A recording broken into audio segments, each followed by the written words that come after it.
কে বলছে ভালোবাসা দ্বিতীয়বার হয় না? শালা মরবার জন্য কলিজা লাগে। আর ভালোবাসার যদি কোথাও বাজার থাকতো তাহলে ওইখানে প্রথম কাস্টমার হিসাবে আমার মনে হয় সবার আগে প্রবাসীরা থাকতো। যদি ভালোবাসার কোথাও একটা বাজার হইতো বা হাট হইতো বা কোথাও একটা মার্কেট থাকতো বা শোরুম থাকতো, সবার প্রথমে প্রবাসীরা থাকতো। প্রবাসীরা না মানুষের কারো টাকার উপরে, কারো সম্পদের উপরে, কোনো কিছুর উপরে লোভ নেই। প্রবাসীদের একটাই মাত্র লোভ, সেটা হচ্ছে মানুষের ভালোবাসার উপরে লোভ। মানুষের ভালোবাসার উপরে প্রবাসীরা অনেক লোভ থাকে। মানুষকে এত বেশি ভালোবাসে, এত বেশি বিশ্বাস করে, সেজন্য সবচেয়ে বেশি ঠকে প্রবাসীরা। আর মানুষের কাছে একটু ভালোবাসা পাওয়ার জন্য কি যে ছটপট করে আর কি যে করে, এই যারা করে বা যারা ঠগে তারাই শুধু জানে, বাকি অন্য কেউ বুঝবে না এটার কষ্টটা বা এটার অনুভূতিটা অন্য কেউ বুঝতে পারবে না। মা বাবা, ভাই বোন সবার ভালোবাসা পাওয়ার জন্য প্রবাসীরা কি না করে। এই জন্য বলি, যদি কোথাও কোনো বাজার হইতো যে ওইখানে ভালোবাসা বিক্রি করে, সবার প্রথম কাস্টমার হিসেবে প্রবাসীরা থাকতো। কেন জানেন? তারা মানে জীবনে কোনোদিন কারো ভালোবাসাই পায় না। যা পায়, যা দেখায়, এটা হচ্ছে মনে করেন চোখের ধাঁধা। এটা হচ্ছে চোখের দাদা, খালি চোখে দেখায়, মানে তারা দেখায় যে তারা অনেক ভালোবাসে প্রবাসীকে, অনেক পছন্দ করে প্রবাসীকে। প্রবাসীদের জন্য তাদের মানে মনটা কান্দে, পরানটা কান্দে, কলিজাটা কান্দে দেখায়, কিন্তু পুরাটাই মিছা কথা। প্রবাসীদের জন্য জীবনও তাদের কখনো কোনো কিছুর জন্য কষ্ট হয় না, মনও কান্দে না, কলিজাও কান্দে না, তাদের কোনো কিছুই কান্দে না। এটা একটা শুধু দেখায় প্রবাসীকে খুশি করার জন্য, আইওয়াস। প্রবাসীকে কিভাবে ব্যবহার করতে হয় তার ফ্যামিলিরা খুব ভালোভাবে জানে, যে একটা প্রবাসীকে কিভাবে ব্যবহার করা যায়। অন্য কেউ জানুক আর না জানুক, ফ্যামিলি মেম্বাররা খুব ভালোভাবে জানে যে প্রবাসীরা কোন কথাটা বললে প্রবাসীরা নত হয়ে যাবে বা কোন কথাটা বললে প্রবাসীরা রাজি হয়ে যাবে। আর প্রবাসীরা তো বিদেশ থাকে, দেশের ভালো মন্দ বেশি একটা জানে না। আর প্রবাসীরা মনে করেন কাজ করে, কাজের ফাঁকে সময় পায় না আত্মীয় স্বজন, পাড়া প্রতিবেশী কারোর লগে তেমন একটা যোগাযোগ করবার।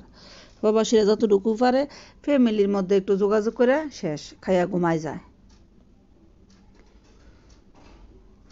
ফ্যামিলিদের মধ্যে একটু যোগাযোগ করে খাইয়া ঘুমায় যায়।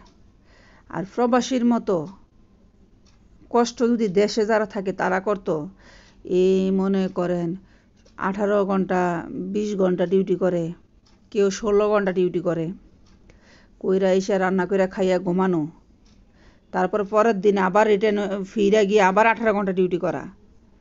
তাইলে না কখনো কেউ প্রবাসীর সাথে বেমানি করতে পারতো না। প্রবাসীর মতো যদি 18 ঘন্টা ডিউটি করে আইসা বাসায় এসে রান্না করবে, খাবে, কাপড় ধুবে, সব শেষ করে ঘুমাবে, আবার পরের দিন ডিউটি করার জন্য ঘুমাবে, ঘুমাতে উঠে আবার পরের দিন আবার সেম কাজের জন্য আবার রেডি হয়ে চলে যাবে টাইম মতে। বাংলাদেশিরা যদি এরকম করতো না, মানে তাদের রক্তের ভাই বোন যেগুলো থাকে দেশে, এগুলা যদি সেম এইভাবে কাজ করতো, তাহলে জীবনও কোনোদিন প্রবাসীদের সাথে কোনোদিন বেইমানি করতে পারতো না। বুঝতো প্রবাসীরা আসলে কতটুকু পরিমাণ কষ্ট করে। তারা তো মনে করে না চাওয়ার আগে পাইয়া যায়। বলে না, না চাইতেই বৃষ্টি নামে, বা কেমন একটা ধাঁধা বলে না গ্রামের ভাষায়, তারা তো না চাইতেই সব পাইয়া যায়। তারা কিভাবে বুঝবে প্রবাসীরা কষ্ট করে নাকি না করে? তারা তো মনে করে প্রবাস গেছে মানে তার কাছে টাকার খনি তার কাছে। সে দিবে না, দিবে কে? অবশ্যই সে দিবে, সে বাধ্য দিতে। ভাই ঠিক কইছো, তোমরা গাছ লাগাইছো, ফল তোমরা খাবা না? অবশ্যই তোমরা ফল খাবা। ফল খাইতে খাইতে খাইতে খাইতে না একটা সময় গাছের গোড়াটা পর্যন্ত উপড়াই ফেলাবা।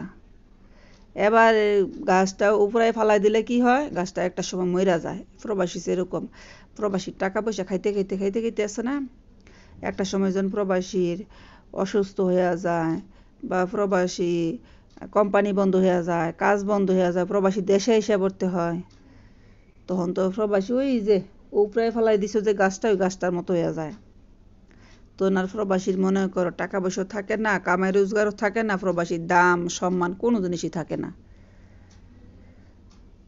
সব কিছু হচ্ছে টাকা, টাকা ছাড়া এই দুনিয়াতে কোনো জিনিসেরই দাম নাই। আর প্রবাসী তো মনে করেন যতদিন টাকা দিছে, ওরে বাবা তার মাথার উপরে তুলে রাখছে। আর ওই প্রবাসী যদি বিদেশের বাড়িতে মারা যায়, অনেক ফ্যামিলি তো আছে তার লাশটাও নিতে এয়ারপোর্টে আসতে চায় না। কেন জানেন?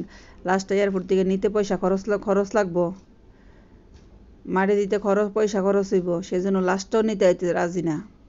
এমন অনেক ফ্যামিলি আছে। কত যে ভালোবাসে প্রবাসীরে শুধুমাত্র সেই বুঝে না, শুধুমাত্র সেই জানে না, বাকি সবাই জানে প্রবাসীরে যে কত বেশি ভালোবাসে তার ফ্যামিলিরা। এত গভীর ভালোবাসা, প্রবাসী যদি প্রবাসের জীবনে না যাইতো,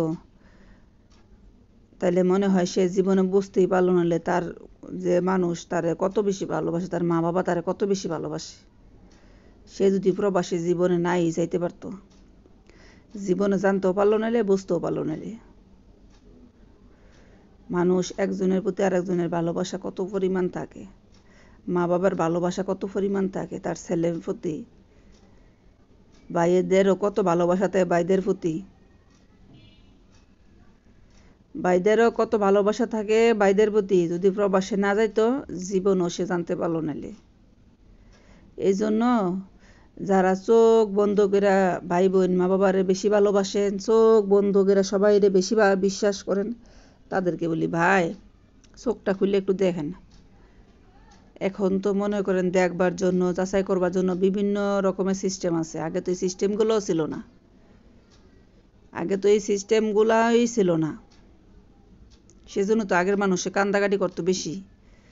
আর এখনকার যুগ তো মনে করেন একটু উন্নতি হয়েছে, সবাই যে কেউ চাইলে যে কোনোভাবে যাচাই করতে পারে। এই জন্য কাউকে টাকা পয়সা দিয়ে বিশ্বাস না কইরা ভাই টাকা পয়সা নিজেরটা নিজের কাছে রাখেন, নিজের জন্য কিছু একটা করেন, যেন শেষকালে নিজের কান্নাকাটি না করতে হয়। শেষকালে যেন ভাই বোন মা বাবা কারোর কাছে হাত পাততে না হয়। যার কাছে হাত পাতেন ভাই, কেউ 10 টাকা দিয়ে সাহায্য করতে আসবে না, কেউ আসবে না আপনার পাশে দাঁড়াইতে। টাকা পয়সা যাই পারেন নিজের জন্য কিছু জমান, নিজের জন্য কিছু একটা করেন, অন্তপক্ষে শেষকালে যেন 4টা ডাল ভাত খাইয়া মরতে পারেন, নিজের চিকিৎসাটা যেন নিজের পয়সা করতে পারেন, নিজের ছেলে মেয়ে যেন নিজে মানুষ করতে পারেন। এই যে ছেলে মেয়ে পড়াশোনা করানোর জন্য যেন কারো কাছে হাত পাততে না হয়। কেন আপনি হাত পাততে পারবেন, দিবে না তো কেউ, সবাই মজা করবে, সবাই মজা মারবে আপনারে নিয়ে, কিন্তু কেউ সাহায্য করতে আসবে না আপনাকে। সবাই দেখবেন যে যার যার জায়গা থেকে মজা নিব। এটা একটাবার চিন্তা করবে না। আর কয়দিন আগে তো তার পয়সা খাইয়েই তো আমি মোটা হয়েছি, কয়দিন আগে তো তার পয়সা খাইয়েই তো আমি তাজা হয়েছি, সেটা মনেই থাকবে না, সেটা বললেই যাবে। এই জন্য বলি ভাই প্রবাসে থাকেন, কষ্ট করেন, খুব ভালো কথা। টাকা পয়সা দিই সবগুলো কাউরে না দিয়া ভাই কিছু টাকা, সামান্য পরিমাণ টাকা প্রত্যেকটা মানুষ জমাইতে পারেন, একটু কষ্ট করে জমাইয়েন। আপনার চোখের পানি আপনারই মুছতে হবে। আপনার চোখের পানি মোছার জন্য আপনার মাও কোনোদিন আসবে না, বাবাও কোনোদিন আসবে না, ভাই বোন তো আসবেই না, কেউ আসবে না আপনার চোখের পানি মোছার জন্য। সবাই মজা নিতে এসে পড়বে, সবাই যার যার জায়গা থেকে সে এসে মজা নিতে আসবে। সাজাটা কিন্তু আপনারই বুক করতে হবে। আপনি যে সাজাটা রেডি করবেন সেটা আপনারই বুক করতে হবে, অন্য কেউ বুক করতে আসবে না।